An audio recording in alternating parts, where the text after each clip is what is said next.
You unlock this door with the key of radio. Beyond it is another station, a station of sound and a station of the mind. You're traveling through a menagerie of music, news, and special programs. Your destination, Montana Public Radio, KGPR, Great Falls at 89.9 FM.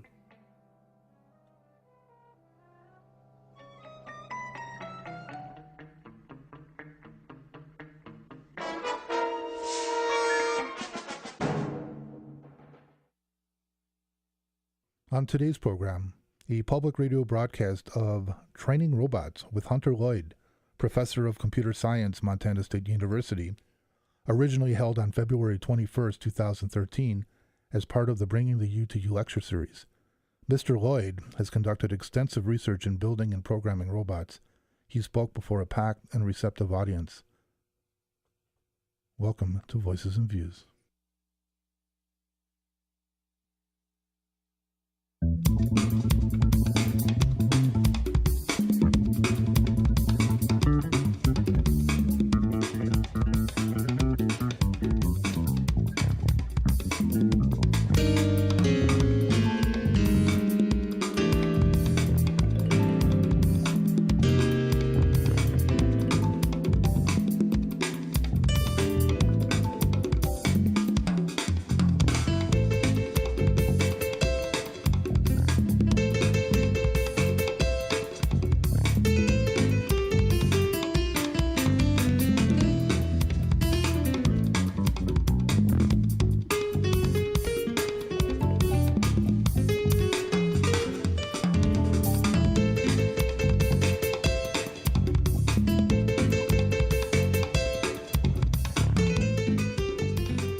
Thank you very much. Thanks. First, I have a couple. I usually don't talk with a microphone. I usually just talk. So I'm going to try not to talk too loud with the microphone and not shake my head and have this thing fly off into the.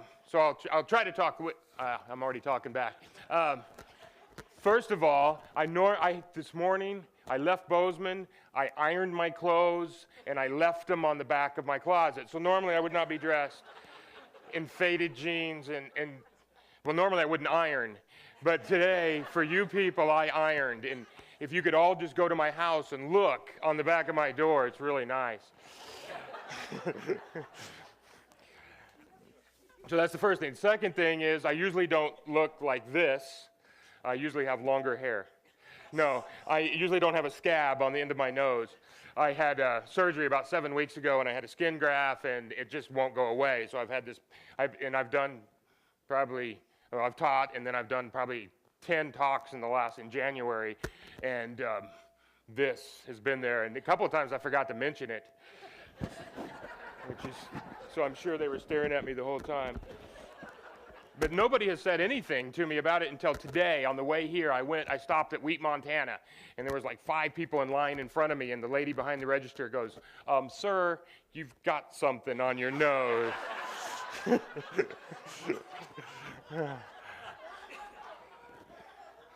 My kids have been calling me Rudolph the Scab-Nosed Father. It's Daddy, actually. But all right, so I'm here to talk about what I do and how I got to be where I am and doing what I do. And as it says there, I'm Hunter Lloyd, and I teach in the computer science department at Montana State University. And I'm the robot guy. I teach robotics, but I'm actually in the computer science department. But I have students from all over the place because of what I do. I have biology students and physics students and mechanical engineer, electrical engineer, computer engineer. I have all kinds of a wide variety of students that come to me. And I am just an adjunct. I'm not one of those tenured track professors. I'm an adjunct professor. So I do things a little bit different than some of the other professors at MSU. For instance, I take bribes. So good bottle of whiskey and some cash will get you an A in my class every time. I'm just kidding, by the way. It doesn't have to be good whiskey. Any whiskey will get you an A in my class. Box of wine, I'm not proud. Anything will get you. So I do a lot of talks like this out at schools normally, at elementary schools, junior high. In the last 2 weeks, I did 4 talks to 10-year-olds, 12-year-olds, and you're a little older than my normal audience. So we'll see how this goes with Some of my jokes are set up for 12-year-olds, just to warn you now. And some of you will like those a lot. I can tell already, but that's okay. So the reason I like doing these and I like going out to these schools, because when I was that age and I didn't really know what engineers and what people like I did, what robotics engineers did. And so now I get to go out and tell them, you know, I get paid to play with toys. That's my life. So I love going out and doing talks at the schools and doing and sharing with what I do. And I have lots of stories about doing that kind of stuff along the way here. So I also, besides teaching, I also have a company in Bozeman that I'm partners with that we have, for the last 7 years or so, we have worked with the Predator Unmanned Aircraft Group out of San Diego. And we have made what's called Range Watcher and Watchkeeper, which are invisible fences, basic technology that will communicate with predators and send satellite signals. So somebody sitting in Missouri or wherever can watch an airfield in Iraq or Afghanistan or wherever it is. And nobody knows that it's there because it all looks like little rocks and sticks and things like that. But it's an invisible fence system. So we developed part of it and a lot of it in Bozeman. So I do that. So I teach, I do that. And then I also, my third thing is, my past life is I was a stand-up comic, as I said. So I'm used to performing in smoky nightclubs to a bunch of drunk people. So if any of you are drunk, I'm much more entertaining, just in case. Anybody? Yeah. I am, so you might as well be. Yeah. I'm not really. I like joking at it. The third graders love that joke, by the way. I don't say that in front of the third grade. But so I have a weird background. So I know you were really excited. The U2U people brought a computer scientist to entertain us, which is normally. But I'm not just a computer scientist. I also have an undergrad in accounting.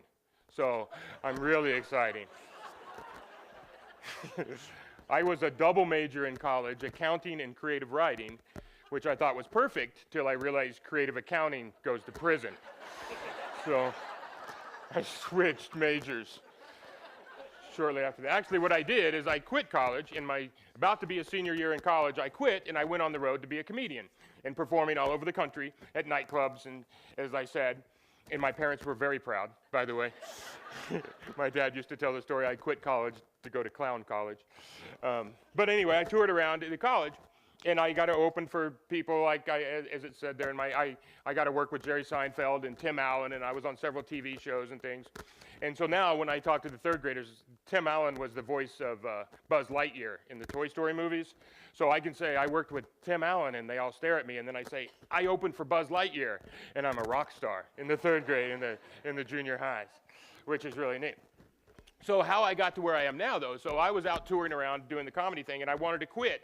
I got tired. I would only be home like 3 days every 3 months, and I was constantly traveling all over the place. So I went back to college because I hadn't graduated yet. So I went back and took an aptitude-type test, the kind of test where they ask you all kinds of questions to figure out what you wanted to do, what you should do in life. So they ask you, you know, do you like working with your hands, you know, working outside, and all those kind of questions. And I answered it with all the stuff that I like to do, which was writing and performing and being on stage. And at the time, I was writing for some TV stuff. And so I answered it with all those kind of things, and what came out the other side was I should be a computer scientist / engineer, which I thought was ridiculous, because the stereotypes people know of computer scientists is what I thought, those guys that sit in their basement and the only sun they get, or the only, tan is the glow from their monitor, that type of person. And I played football in college. I was not that type of person at all, so I thought it was ridiculous. So fast forward to today, though, and now I know that the number one skill I have is, because all we do is we solve problems, so is my creativity. The stuff that I used to do, writing the jokes and that kind of stuff, is now the number one skill I have is the creativity. So when I go out and talk in the schools and things, that's what I try to stress to them is being able to solve problems creatively, not just the normal stuff that you would normally think of, but coming up with wild and cool solutions to different problems and things. I don't like this microphone, but that's okay.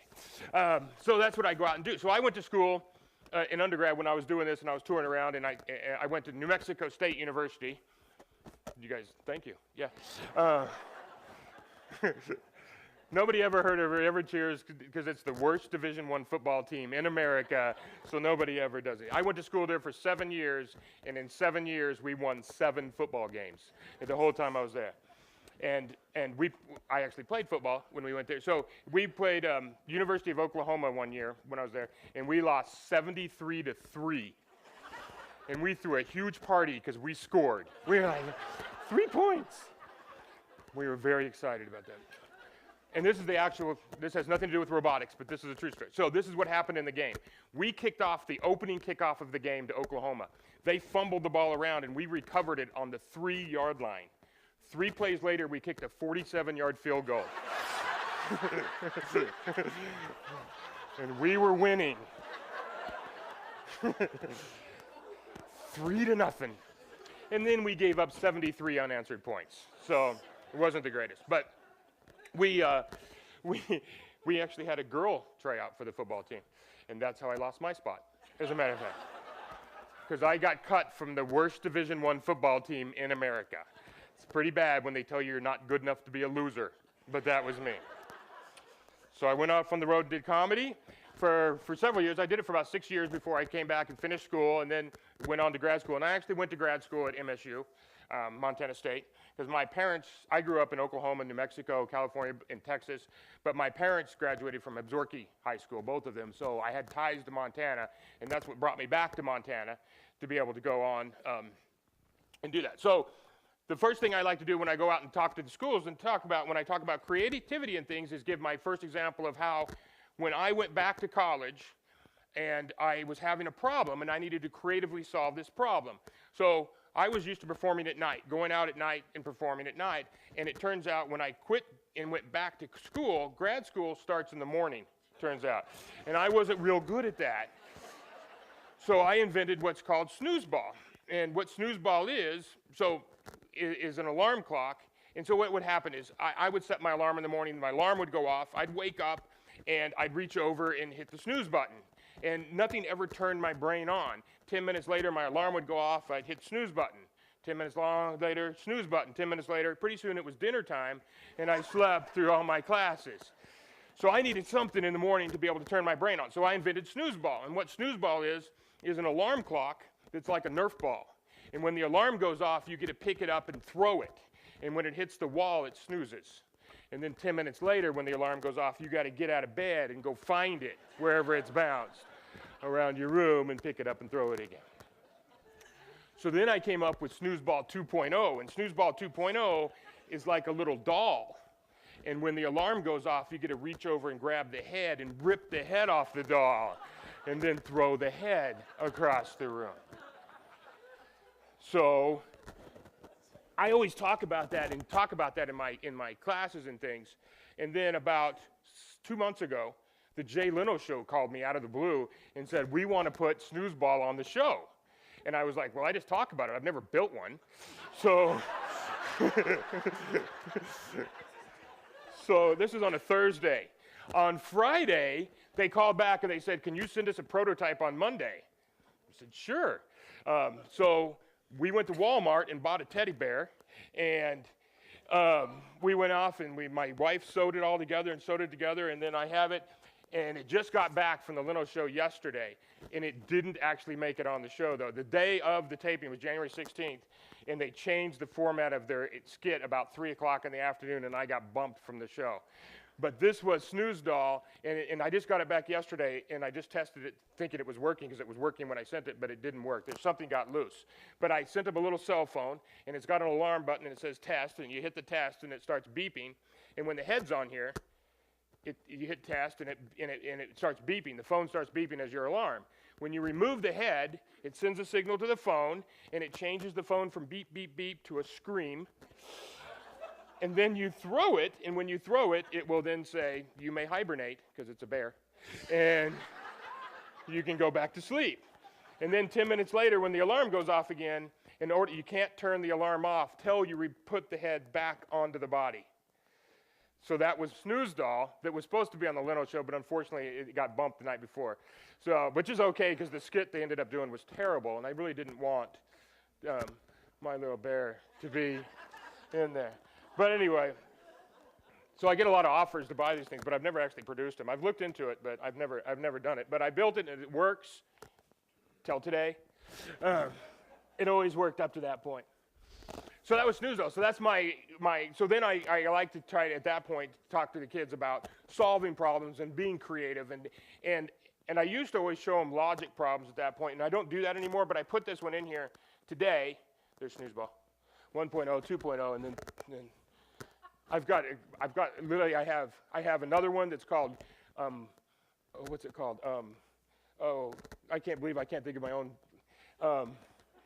It's basically like Rocky, where Rocky has to get up and chase that rooster around in the movie Rocky. Well, it's a little alarm clock that's really fast and runs around when the alarm goes off, and you got to chase it down and catch it. And then I have one that's a dartboard, and when you throw the darts, if you hit a bullseye, you get 10-minute snooze. If you're a little bit outside, you get 8 minutes or 3 minutes or however bad your shot is. And then I have some other ones. I have a new one that I'm doing now that's family snooze, and it's more for the parents. So some of you might like this better. It's for the parents. So it's like Snoozeball. It's a little ball, but you take it to the base station, and you have several of these. You take it to the base station that's in the kitchen, and then you can program it to say, this ball, alarm go off at 7 a.m., and they can snooze it once, and then you go put it in your kid's room. And then in the morning when the alarm goes off, they can pick it up and throw it, and it snooze, and they pick it up and throw it the next time, it doesn't snooze, and it won't go off until they get out of bed and take it back to the kitchen and put it back onto the base station before it'll go off. So you can force your kids to get, I have kids, it'll force your kids to get out of bed. That's the newest one I'm working on right now. So anyway, I try to get the kids to start thinking about that. And I'm not a recruiter. I don't like to say, I don't go out to these schools to try to recruit them to come to MSU or U of M or wherever. I don't try to recruit them away from UM. I'm just trying to get them energized and excited about robotics and about what they can do in the future and computer science and things. And so I'm not a recruiter, but I do like to show them. I take pictures of my students working in the classroom, and I like to tell, especially when I go to high schools but I like to go to high schools. I like to show them pictures of what, if they come to school, these are some of my students they might be working with the next year. So I like to try to share things like this with them. I'm just kidding, by the way. That's not really my robot. Right? I'm losing my voice already. I'm not sure how that happens. But all right, so now I'm going to show you some of our robots that I couldn't bring in, but some of the stuff we've done and some of the teams we work on and the different projects and things. So this one is a GPS-guided lawnmower. That's a GPS system up there on top. So it's talking to satellites, and it's built for a competition in Ohio, where we go out and they give you a section of land in this big field, and all these schools build a robot lawnmower that'll go out and mow that lawn and stay within the range, and you have to stay within your boundaries, and there's flower beds out there, and you got to go around the flower beds and not take out any flowers and stuff, and they have little kids run by, and you can't run them over, things like that. I'm just kidding, by the way. They don't use kids. They use cats, so it's okay. They have other robots run by, and you can't you can't run over the other robots and stuff. But they're working lawnmowers, and they're cutting the lawn. And so this is and the guy it was hilarious. The guy that did the paint job on it, he actually stole his brother's motorcycle and painted the gas tank first to learn how to do it. And then he took it to the robot lawnmower and painted it. It was a really cool paint job, though. And it ran out, and it went out. We did this, Boeing sponsored it. We did it a couple of years, but we haven't done it in several years. But the lawnmower is still in my lab sitting there. I don't know what to do with it. It's a big, heavy thing. It sits there. This one is Montana Mule, which some of you have heard of. But Montana Mule, for the last 3 years, this will be the 4th year we've done it. We go to NASA, Kennedy Space Center in Florida, and they have a competition there where you build a robot from scratch, from the ground up, and you build a robot to be able to mine the moon's surface. And on the moon's surface, there's certain things that they're hoping for that they will be able to make fuel out of, for instance, because the Earth's atmosphere, it takes a lot of fuel to get out of that atmosphere. If there's a refueling station at the moon, they could then take off from there, and they could refuel at the moon and then take off and not waste so much fuel, and they could get a lot farther out there. So it's kind of a theory type thing. So they build this, it's about the size of where the people are sitting here, where you have craters and rocks, and you have to build a robot to be able to get through the craters and rocks to an area designated for mining. Then you mine as much of the moon dirt as you can up, and then you take it back through the craters and rocks, and you dump it in this big bin. And at the end of the time limit, you can take several trips. Whoever has the most in the bin is the winner. So this is the first year's competition. This is Montana Mule that we built, and we won. We beat 60 other teams from around the world, including some of those smart schools like Carnegie Mellon and Stanford and MIT. And I like to say it's because Montana kids know how to use duct tape. Those other schools are smart, and they can do a lot of theory and math, but they don't know how to turn a wrench like a Montana kid. One of those Montana kids actually had a tube sock. It was full of everything in the world you could ever think of in his pocket. And every time we needed something, we need a AA battery, he'd pull out this tube sock. Got it. He had every tool in the world in a tube sock. Sometimes he tied it, but a lot of times it was just, he had pockets everywhere. It was Montana kids and the way they were able to create and be creative. And the actual truth is, the night before this competition, on the back there is our computer electronics. We had a fire, and it burnt, and it was unusable. So the night before the tournament, they duct taped a laptop to the back of the computer, and we beat all these other schools with these $40,000, $50,000 robots. Ours was about $5,000 and a bunch of duct tape. We beat all those other schools. Not only did we beat those other schools, but this first year, we got so much dirt, if you added up all the other teams in the world together, they still didn't get as much dirt as our this robot did, beat them all. We got about 48 kilograms, and second place was like 7 kilograms. So it wasn't even close. It was a domination. And one of the things we won was a trip to Washington, D.C., to the National Science Fair. And so I created this thing up, and I took it to Washington, D.C., and I was running around out there on the dirt right before the Secret Service came and said, "Quit tearing up our dirt." So I got kicked off the White House lawn with the Montana. And then we won the check. They won about $12,000 between the students. Didn't give me anything. I was okay with that. $12,000, and then we also won VIP seating to the last shuttle launch, which we went down twice, and both times it got canceled, so we never did get to see it. But we did get to go see the first SpaceX, the first commercial launch. We got to see that one, which is pretty neat. We got to go to Desert Rats outside of Flagstaff, Arizona, where they go out into the desert and they pretend like they're on the moon for 2 weeks, and they all get into the spacesuits and things. And we got to go out there, and I got to put on the spacesuit and run around in a dune buggy through the moon buggy through the desert. It was pretty fun. I giggled for like 2 days. It was really cool. But this is one of the stories about that. So they had 3 robots out there simulating living on the moon. And they had these 3, $5 million, $10 million robots, super expensive robots on the moon. And all 3 of them were controlled by, one was controlled by an Xbox video game controller that kids play with.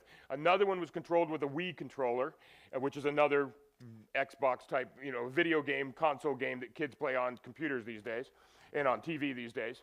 And the third one was a joystick that was bought from a game company. So these 3, $5 to $10 million robots were all being controlled by video game controllers that teenagers play these days. So when I go talk at high schools and things, I always tell them, next time your parents tell you, quit playing video games, you can say, "I'm training to be an astronaut." They owe me. That's true, though. That's what it is. I asked the engineers about it, too, and they said there is so much design that goes into these things that there is nothing, they're spending $5, $10 million on robots, but there's nothing they could do to design a video game or a controller for a robot better than the video game controllers like the Xbox and Microsofts and Segas of the PlayStations of the world do.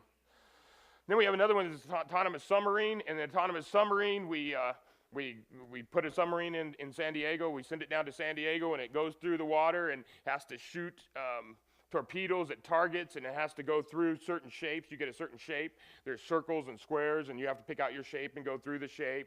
And you have to find a downed submarine and send a flag to the surface and a bunch of little things like that. It's a lot of underwater vision, which brings in a whole new aspect of trouble, using cameras to be able to see underwater. It's stuff I never imagined. And of course, being in Montana, there's not a lot of places to practice in the middle of the winter. So we have to take it into the pool on campus, and you'd be surprised how fast people will get out of a swimming pool when you bring an electronics robot. into the public pool and run it around, but it's safe, semi. This one has nothing to do with robotics. I just thought it was funny. It's a roadkill possum that they didn't bother picking up before they painted the lines right over the top of it.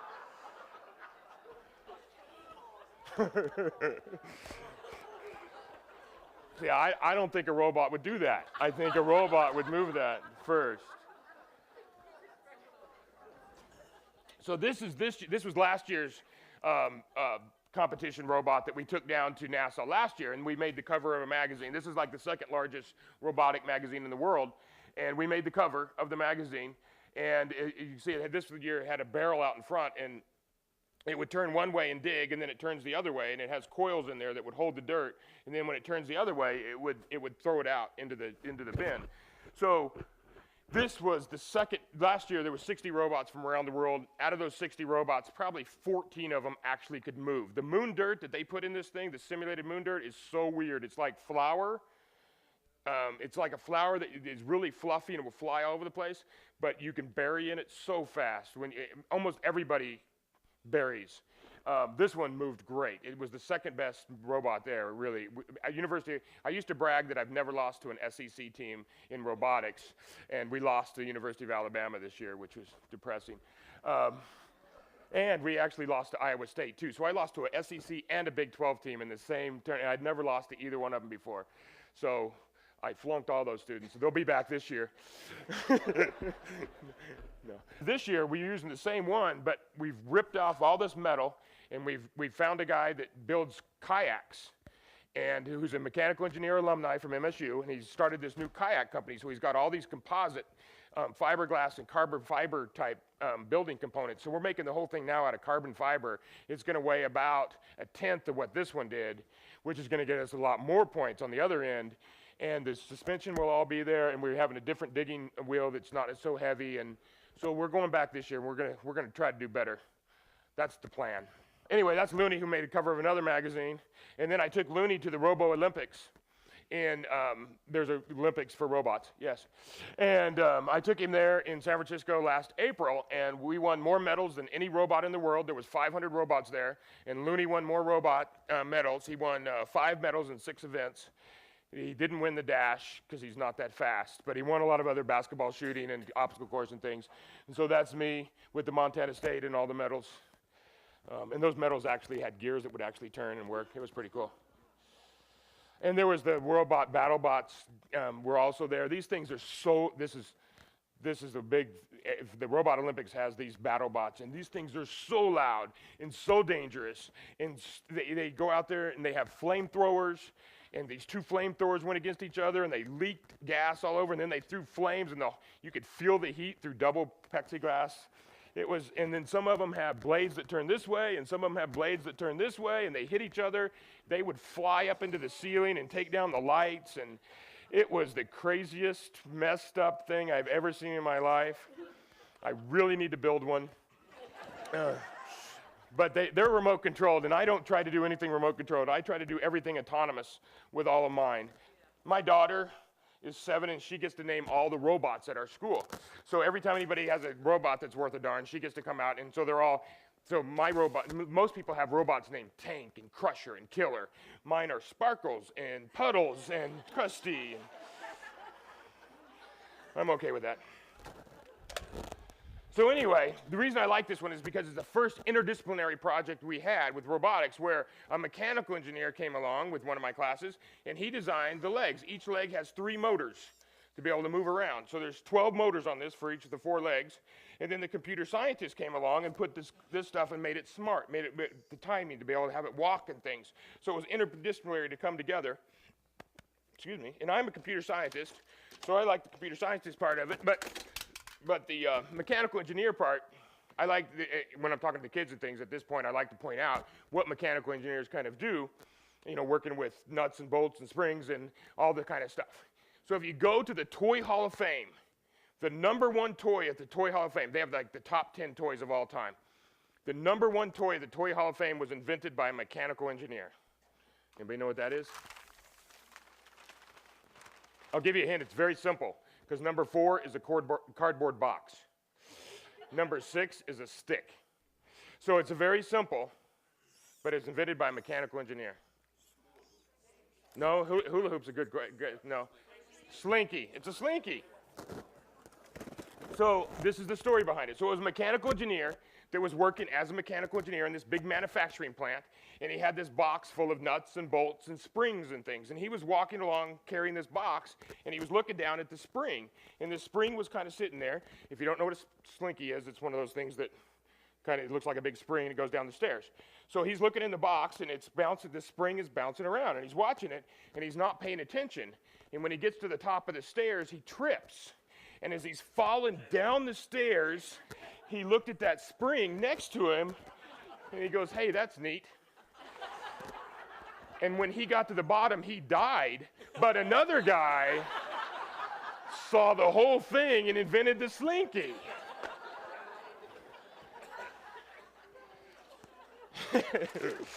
Okay, I might have made that up, a little parts of that up. Not really, maybe all of it, actually. No, it was a mechanical engineer that was working as a mechanical engineer that did invent that. You are listening to a public radio broadcast of Training Robots with Hunter Lloyd, Professor of Computer Science, Montana State University, originally held on February 21st, 2013, as part of the Bringing the U to You lecture series. You're listening to Voices and Views on Montana Public Radio, KGPR, Great Falls. Okay, so recently my family, we went to SeaWorld. And at SeaWorld, there was a dolphin at SeaWorld that swam across the pool, jumped up in the air, popped a balloon that the trainer was holding, and then landed back in the pool and swam away. And my family, my kids were like, wow, that is awesome. We want one of those. So I went home and dug a big hole in the backyard and filled it with, turns out dolphins need salt water. Who knew? So the first one died. It's really hard to get somebody to sell you a second dolphin when you kill a dolphin. No, what I did is I built a robot to do the same thing. So Bubbles here is going to swim across this pool, jump up in the air, pop. I got weight. Sorry.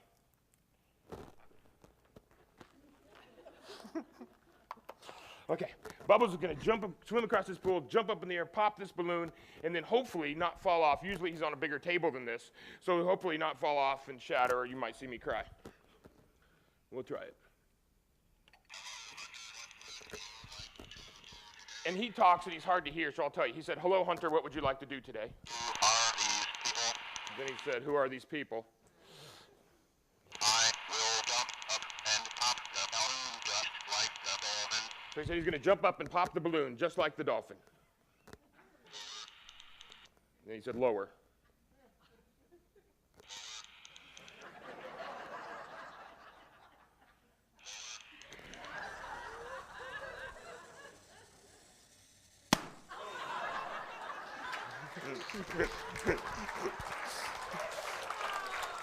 High class.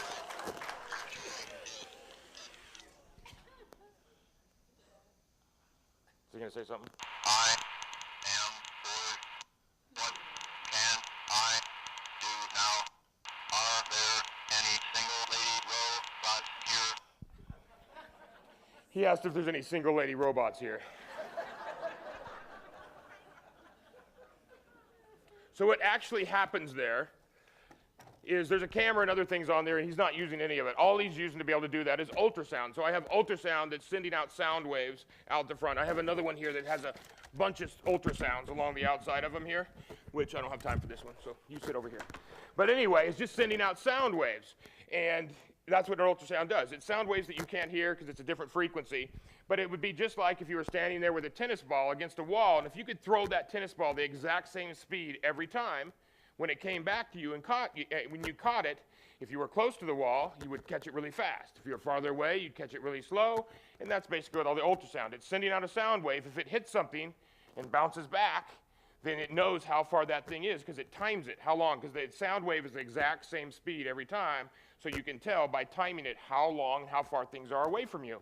So in this case, as it was sending out the sound waves, as long as I held that balloon up higher, just the sound waves were bouncing off the wall over there. And as soon as that balloon got within range and then it saw it, then it said, oh, there it is. And it goes out and pops it.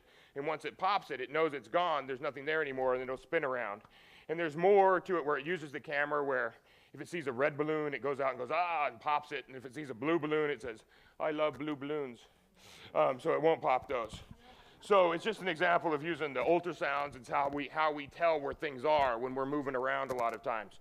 Now on the moon buggy, we can't do that because the moon buggy, we're not allowed to use anything we can't use on the moon. Oh, don't fall off.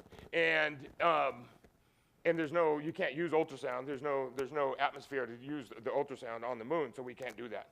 So we have to try other things. So what we're using this year to be able to figure out, because this year it's fully autonomous, no controller ever. And so we're using lasers with solar panels along the top. And so when the laser is coming in we can put something on the bin. We're sending a laser out there, and when it hits those solar panels, we'll know which direction we're facing according to which panel is getting hit by that laser. And then we know how close we are to it by how many of the panels are being, by the energy that's hitting all the different panels on there. So we've been testing it out a lot, and we think it's going to work, but you never know. All right, we'll go to this one. So recently I had to do a couple of talks based on the book Fahrenheit 451. So in the book Fahrenheit 451,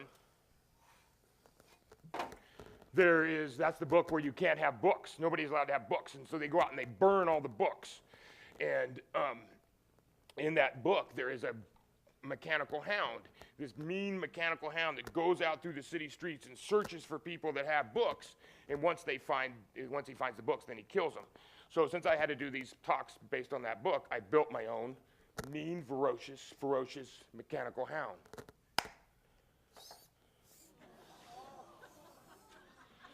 So this is Puddles, the mean, ferocious. So I'll get him to get up and walk. So he hears somebody shut a book. So obviously he has sound detection. He's doing, whoops. This table is metal. It's a little slicker than he's normally.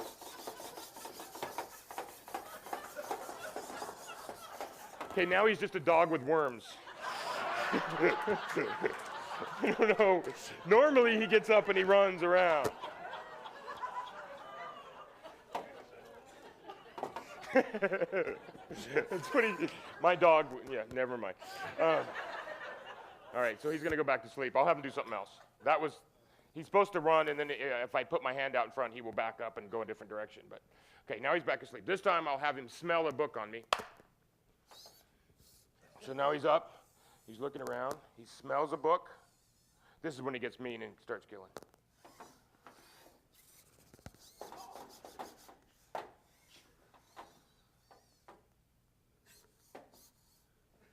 He's got a problem with his back legs right now. I don't know what's going on. There.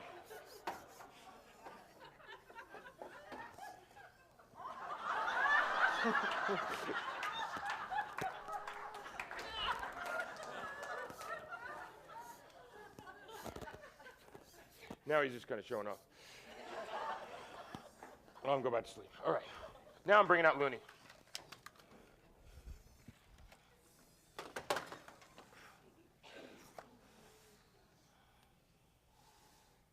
Go sleep.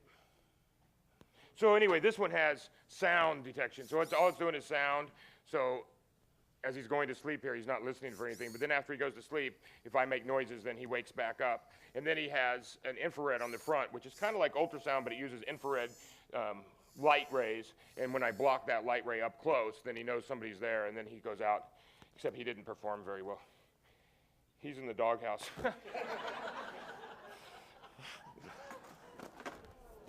I don't know how many of these talks I do, and nothing has ever worked completely. Actually, I'm doing better. So Looney's probably going to fail because most of them are doing better than they normally do. All right, so Looney, I'm going to have Looney stand up and talk about himself. He's booting right now. I should have. Okay. Looney is booted, so I need the microphone. I'm going to have. Hello, I am Looney. I am ready to begin. Dot. Ensure Buffy behavior. So I'm going to have Looney introduce himself first, and then I'll tell you all about him. Potty. Not a life. So his head is a Linux computer, and so I'm scrolling through the directory of files that I have on there that can run. Dance. Balance. Airport. Intro. There we go. Intro. Loading.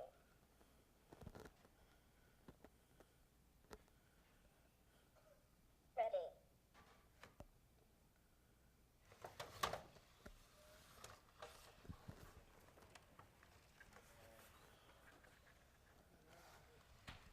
Just a minute. I need to stretch.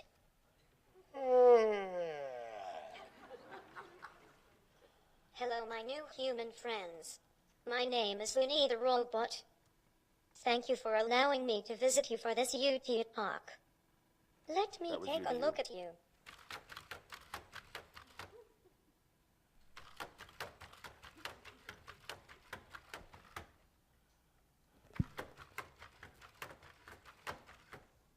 What a nice looking pod of humans.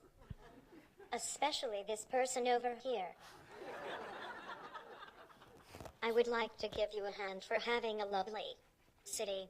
From the crack in the trunk, I could see a tiny sliver. Now I will tell you about myself. I messed that up. I wrote that this morning. I am a now humanoid robot. I have lots of bright, shiny lights. They are on my eyes, head, chest, and feet. See them go on and off. Children love this. I have 2 cameras on my face. And 4 distance finders on my chest. I have touch sensors on my feet, hands, and on top of my head.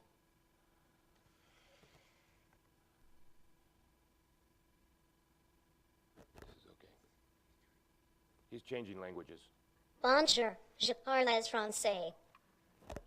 I speak several languages. That was French. It's a country in Europe known for French fries. And also poodles. French poodles? Get it? One of my favorite things to do is play soccer with my robot friends. I am the standard platform for the International Robot Cup, a soccer tournament that has robot players from all over the world. Here is another fact about me. I am a social butterfly. I have almost 600 followers on Facebook. You can friend me on Facebook. Look for Looney, the robot. I also have a YouTube page with lots of videos and a Twitter account. I tweet. This is how you spell Looney. L-O-O-N-E-Y.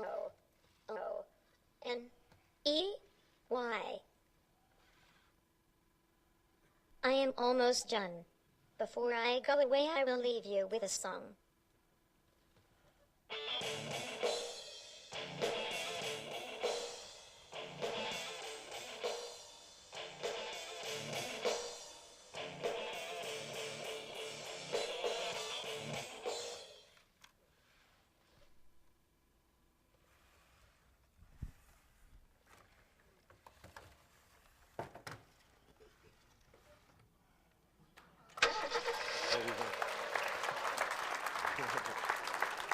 He's going to drive away.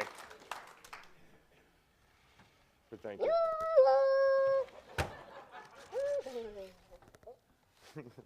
All right, so that was it. But thank you. Looney, thank you. So this is Looney. So Looney is a now, I'm going to leave that here because I'm going to talk about it. So he's a now humanoid robot, as he said there. And I'm one of the developers, and they come out of Paris, France, is actually where the hardware is built. Designed, the company, original company that does it, and then there's developers. There's about 200 developers around the world, and I'm one of the lead developers for the.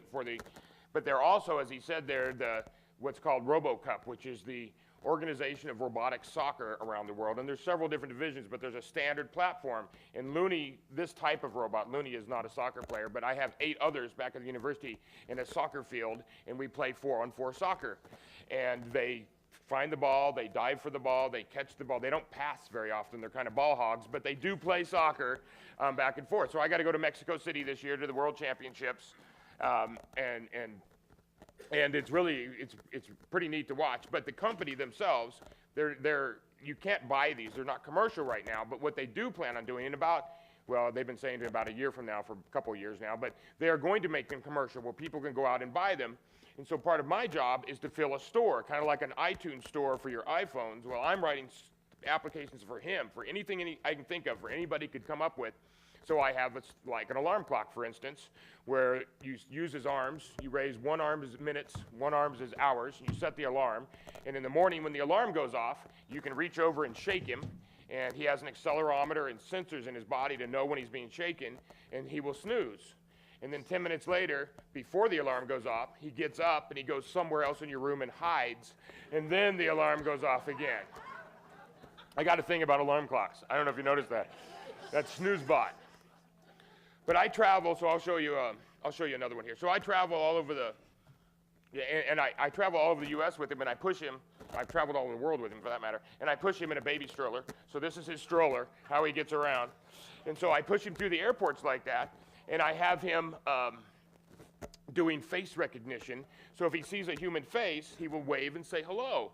So as I'm pushing, people like to come up and say, oh, look at the baby. And then it's not a baby, and then it says hello, and people get a little freaked out by that. But at the same time, kids and people get very attached to him. But the best way to push him, because I don't have to worry about baggage handlers, so I can push him in that, and then when I get down to the bottom, before I get on the plane, that folds up and goes underneath just like any other mom, and then I get to carry him onto the plane. And then I turn him off and put him in the overhead bin, and people are looking at me like I'm doing child abuse. So I get a lot of people offering seats. Oh, there's a seat over here. Have him. So I have a picture in one plane where he's sitting in first class, and I'm in the back in coach.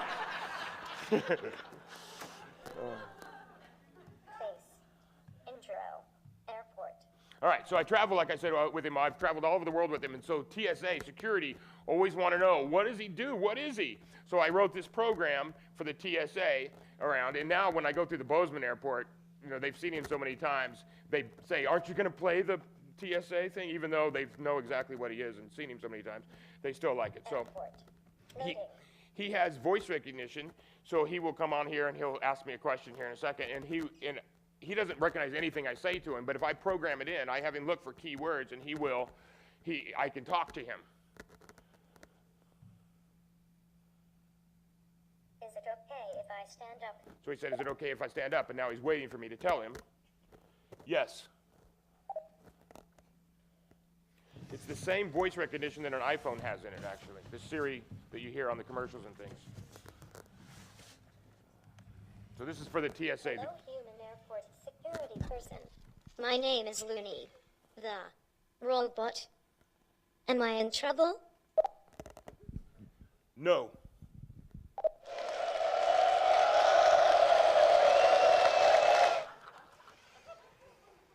So That was close. So kids always want to go, well, what happens if you say yes? So I have him loop back around. Hello, human airport security person. My name is Looney, the robot. Am I in trouble? Yes.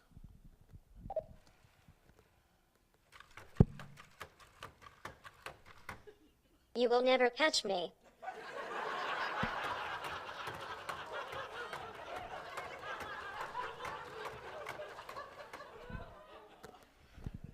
I am exhausted. I am sure I lost them. So that's why he lost the dash at the Robot Olympics. He's just not that fast. Some of the robots, so he competed in 6 events. In all the events he competed in, he won some gold medals, but he won a lot of silver medals, and he got beat by a robot that was specially built for that particular event. None of the robots that beat him won any medals in any other events, but he won in 5 different events. So the dash is the only one that he didn't win. And the dash is, there's a track, and you can put something down at the end, and you have to run down the track till you get across the finish line. Then you have to run backwards back to the start line and stay within your track the whole time. And he completed it. He just wasn't very fast. He ended up finishing 4th, just off the medals on that one.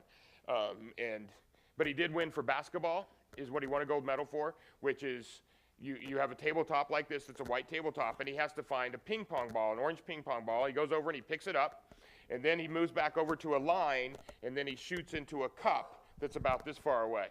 And whoever can make the most, and in the time limit, he made 4 out of 5 shots in the time limit. In the basket's like a little red Solo cup. So this year, he's actually going to sing the Red Solo Cup song, the country song that came out this year. So I have that programmed in, and he's going to do better. And then obstacle course, and then there was a weightlifting one where he has to reach down and pick up a barbell that has DVDs on it. That's the weights, DVDs or CDs. And he picks it up, and then he has to walk forward to a black line, stop on the line, and then raise it up above his head, and then walk to another black line, and then drop it, and then back up to the first line. And he did really, the world record was like 28, and he did 40 CDs in the first round, in the championship. There was only one round, but he did 40 CDs, so 20 on each side, which broke the world record. And then this mammoth robot from South Korea came out and did 80, and so he was the world record holder for about 25 seconds, I think. And then he tried to do 80, but he couldn't get 80 up above his waist. He's just wasn't strong enough to do that. First thing my wife wanted him to do was to fold the laundry and do that kind of stuff. But so I used to have a program, but it broke his shoulder, so I don't do it anymore. But he would lay down on his stomach and then turn on the vacuum sound and then just move his arms back and forth, which I thought was funny. But turns out my wife didn't think it was that funny. So I'll see. I gotta see what I'll have him do. Face. I'm gonna have Dot. Prevention of mafia behavior. Soccer. Not us life. Motto.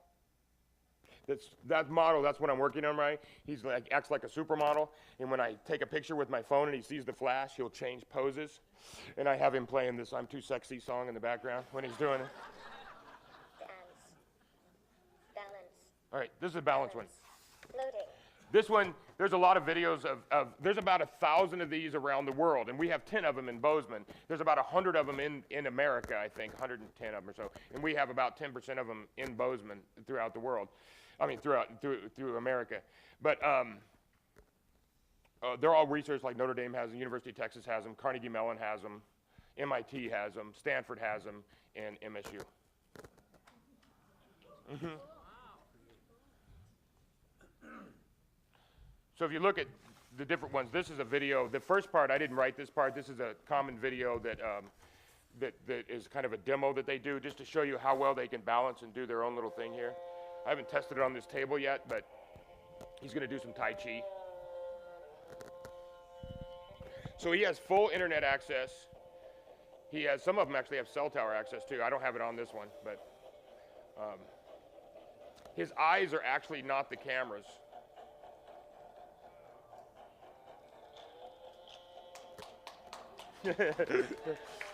He thanks you. Like I said, I didn't write this, so I'll clap too. This is pretty good. So, whoops. I got to reboot him now. He just turned off my operating system.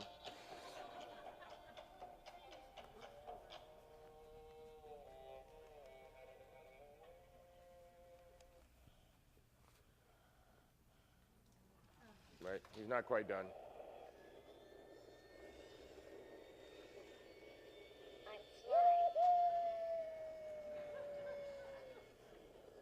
So in his chest, there's an accelerometer and a gyroscope, sensors that let me know, and there's pressure sensor on his feet, so I know where the weight is distributed, and then I know how far he's tilting and things. If he falls, he will detect it, and he will get back up from wherever he falls down, he can get back up. But he will detect it, and if he's falling forward, he will turn off all his motors so he doesn't break anything.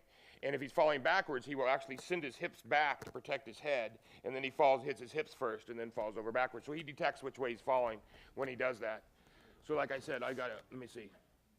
Yeah, I gotta reboot him because I messed up and I don't have him connected to my laptop right now. Oh, I could have connected, oh well. So when you do that on an airplane, people kind of freak out on this noise too.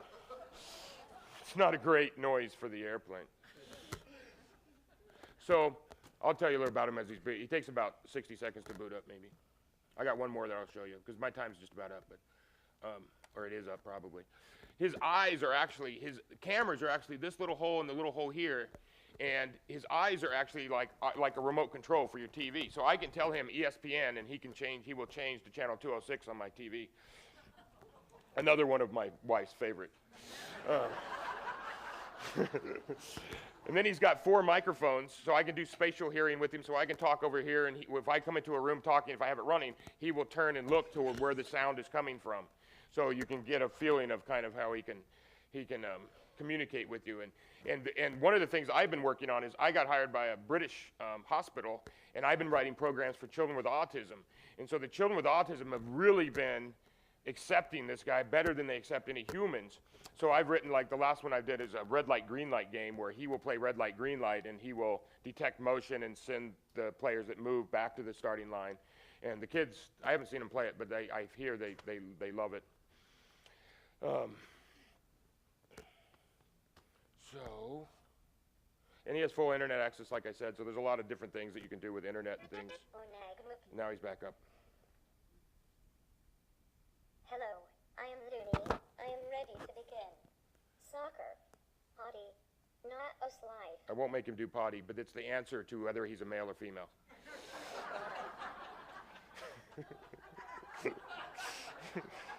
Maybe I should.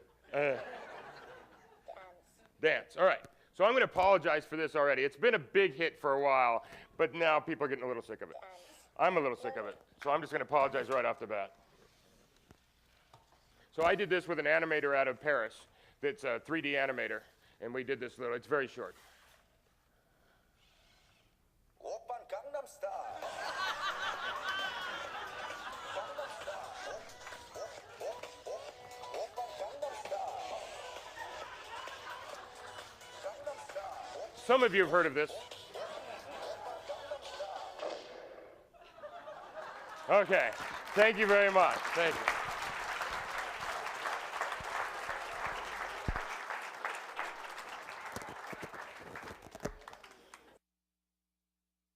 You have been listening to a public radio broadcast of Training Robots with Hunter Lloyd, Professor of Computer Science, Montana State University, originally held on February 21st, 2013.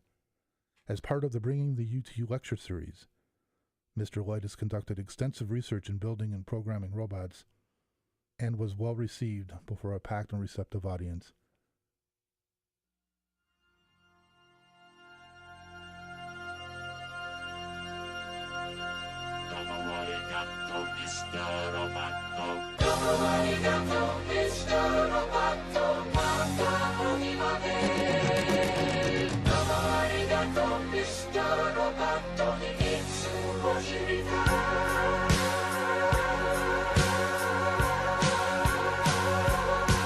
You're wondering who I am. Secret, secret, I've got a secret.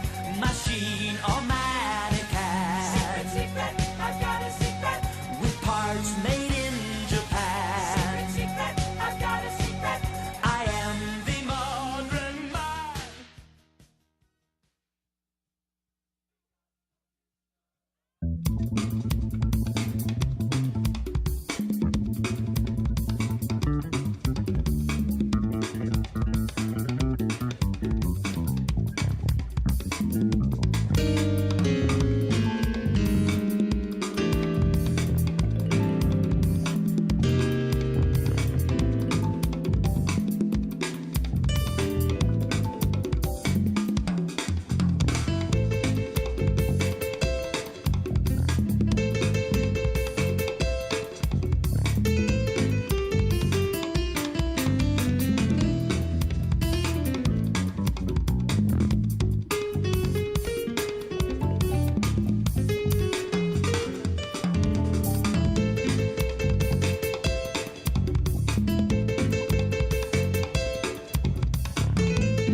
Voices and Views is a news and public affairs program produced by KGPR and airs each Saturday from 4 to 5 p.m.